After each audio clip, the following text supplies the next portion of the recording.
하신다. VIP께서 걱정을 하신다. 근데 그게 진짜인지 아닌지는 전 몰라요. 그래서 VIP께서 걱정을 하신다 그러길래 제가 생각하는 VIP는 술집에 자주 오시는 분이 무시하게 자주 오시는 분, 술이 너무 취해가지고 그래서 VIP께 말씀드려라. 제 걱정을 하지 마시라고. 난 잘 사니까 걱정하지 마시라고. 근데 그런 충고는 사실은 그때 당시 주위에서도 다 할 때거든요. 웬만하면 가지 마라. 근데 간다. 난 가겠다. 거기 안 가면 내가 아니다. 내가 아닌 나도 살 수 있냐. 간다. 그게 다예요. 그래서 나는 간다 그랬고, 그래서 제가 얘기했잖아요. 협박이나 강압으로 생각하지 않았다.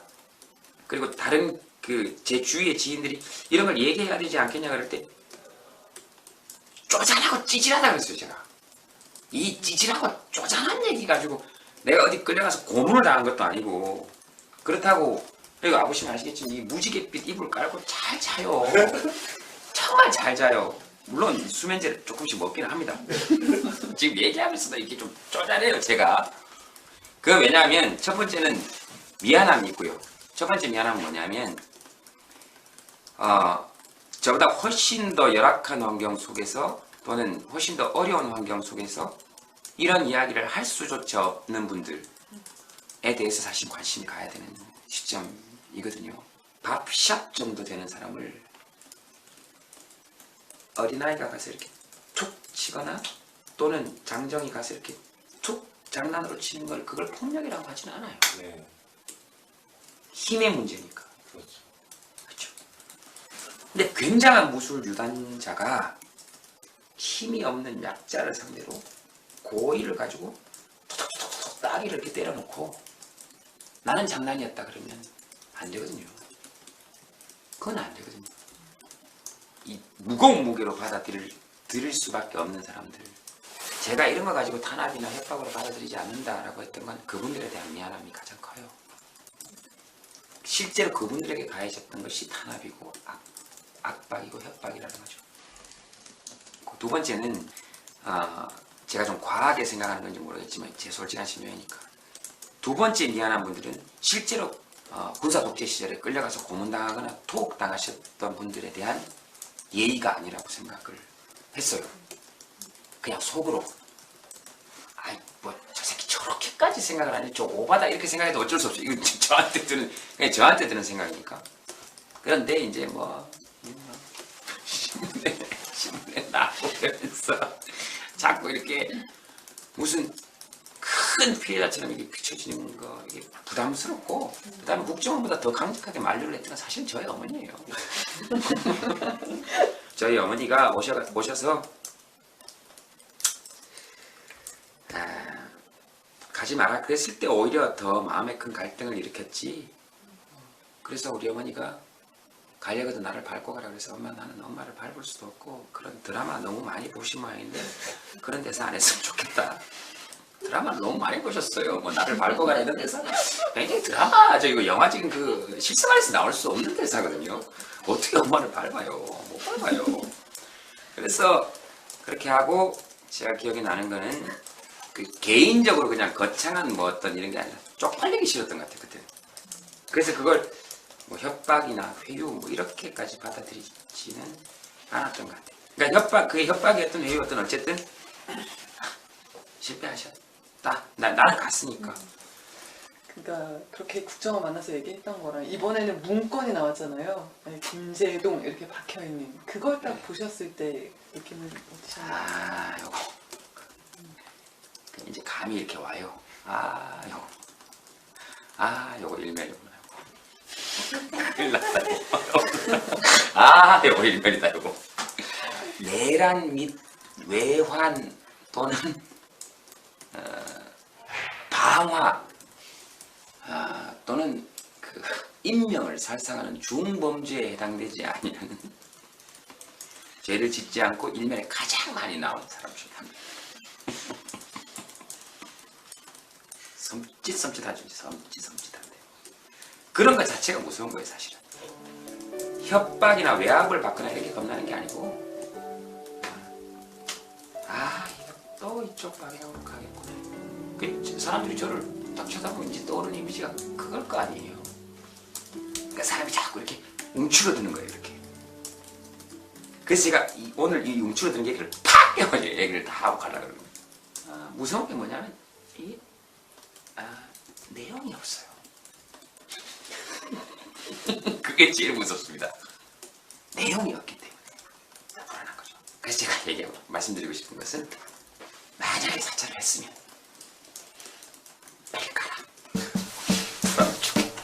그리고 내가 털건 털고 가겠다. 내 잘못한 거 있으면 내 잘못했다 할게. 내 잘못했다 할 거예요. 내 잘못했다 할 거고 여자하고 사진 찍은 거나 이런 게 있으면 빨리 달라. 내가 섹시해 줄 수 있는 저런 찬스다. 저는 민정 씨하고는 연애할 수 있지만 민정 수석하고는 연애할 생각이 없어요. 없다고요, 나는. 이런 일마저 이 사안이 중대하지 않다거나 심각하지 않다는 얘기가 아니에요. 제가 받을 수 있는 건 코미디로밖에 못 받는 거예요. 코미디로 받아야 되고.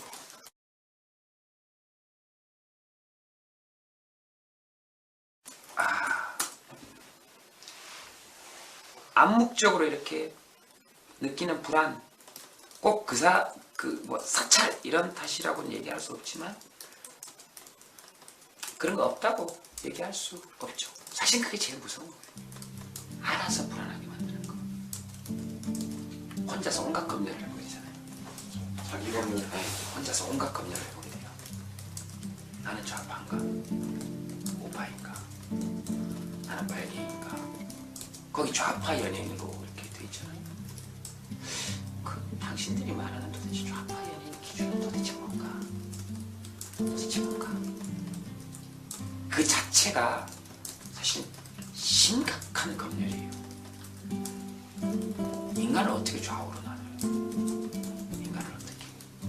친구끼리 또는 너는 좌냐 우냐 이렇게 물어보는 건 서로 물어볼 수 있죠. 하나 어떤 힘을 가진 기관이 너는 좌냐 너는 우냐 라고 물어보는 건 자기들이 가지고 있는 기준이나 잣대가 있다는 얘기잖아요. 그러면 저는 좌입니다 라고 했을 때 예 알겠습니다 하고 아무 말 하지 않고 보내도, 저는 우입니다 했을 때 예 알겠습니다 예 알겠습니다 한마디만 해도 좌냐 우냐 물어보는 그 질문 자체로 사람들은 좌든 우든 자기를 검열하게 돼 있어요. 이미 그걸 하고 있다는 거죠. 좌파 연예인이 이 세상에 어디 있습니까? 좌파 연예인, 우파 연예인은 어디 있으며 그 추운 겨울에는 사람들을 밖으로 내몰지 마라 최소한. 그럼 좌다 그러지 않습니까? 빨갱이다. 애들이 차별 없이 밥 주자. 등록금 비싸다고 빨갱이. 이게 과연 좌나 우로 나눠질 수 있는 개념이 있냐는 거죠.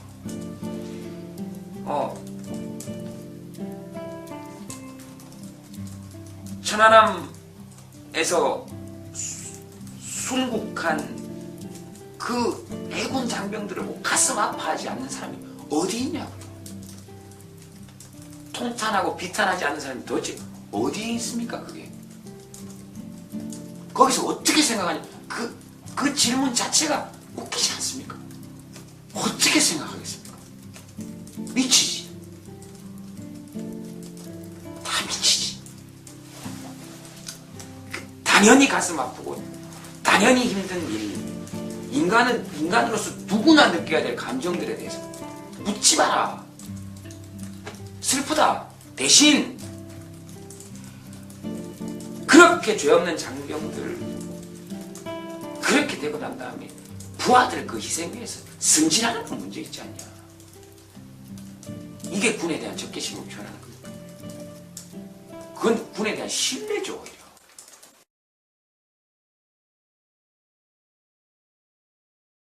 와서 분명 웃었을 거예요. 아니 와서 분명 웃었을 거라고요.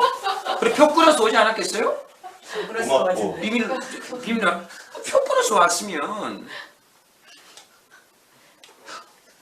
그지 뭐 어찌됐든 간에 그러니까 본인들도 웃었을 거예요. 그러면서 그 통상적인 정보 업무를 하실 거 아니에요. 뭐 어디든 보고를 하면 자 채증을 해갔다 그럼 채증해 갔을 거 아니에요. 그냥 보면 되게 즐거운 시간들을 보내셨을 거예요.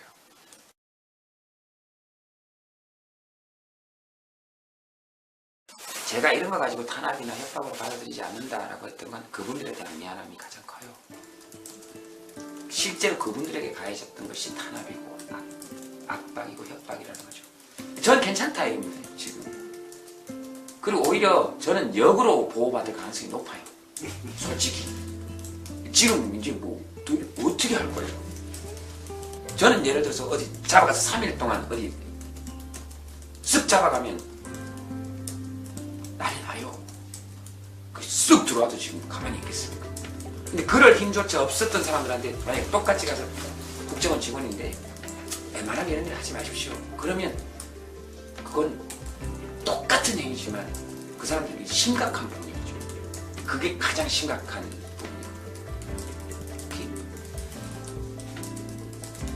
그것도 가장 중요한 핵심, 국민의 세금을 가지고 있을 거 아닙니까? 제가 적어도 묻고자 하는 부분은 김종익 씨나 여러분들 그분들에 관해서는 그분들의 문제에 관해서는 양심이 있다면 스스로 좀 생각해 봐야 되지 않을까요? 그건 뭐 제목도 잡았어요. 기독교인 김재동이 바라본 사찰에 대한 공식 입장 뭐 이런 것도 했는데 기본적으로 사찰이라는 거는 제가 갔다 와서 압니다. 제가 5일 정도 깨달음의 장이라는 데를 갔다 왔어요. 수련 사찰에서. 자기를 돌아보고 자기의 마음속을 들여다보는 게 사찰의 핵심이에요. 그래서 이건 지금 사찰의 기본 핵심에서 벗어나 있습니다. 남을 들여다보고 이럴 때가 아니에요 지금. 자신을 들여다보고 지금 현재 사찰이 핵심에서 벗어나 있다. 그런 겁니다. 그리고 문건에 그렇게 제 이름 적어놔 주셔서 일면에 내보내주셔서 감사합니다. 인생 참 험하게 살게 생겼습니다. 가명 이런 거 모릅니까? 이렇게 보면 김땡땡 이렇게 적어놓으면 안 됩니까? 가지고 있는 걸 있으면 빨리 줘요. 불안해 죽겠으니까. 없으면 발표를 하시라고요. 없으면 국가기관에서 조사를 해봐도 큰 흠결이 없는 남자이다. 그럼 제가 얼마나 지금 연예계가 편해지겠습니까? 웬만한 결혼 정보에서보다 훨씬 더 꼼꼼하게 했을 거 아니에요. 그러니까 뭐 나이나 외모 빼고는 큰 흠결은 없다. 그렇게 발표를 해줘요. 퉁칩시다. 만약에 사찰을 했더라도 네, 고발 고소 이런 거 안 할게 서로 퉁치자니까요.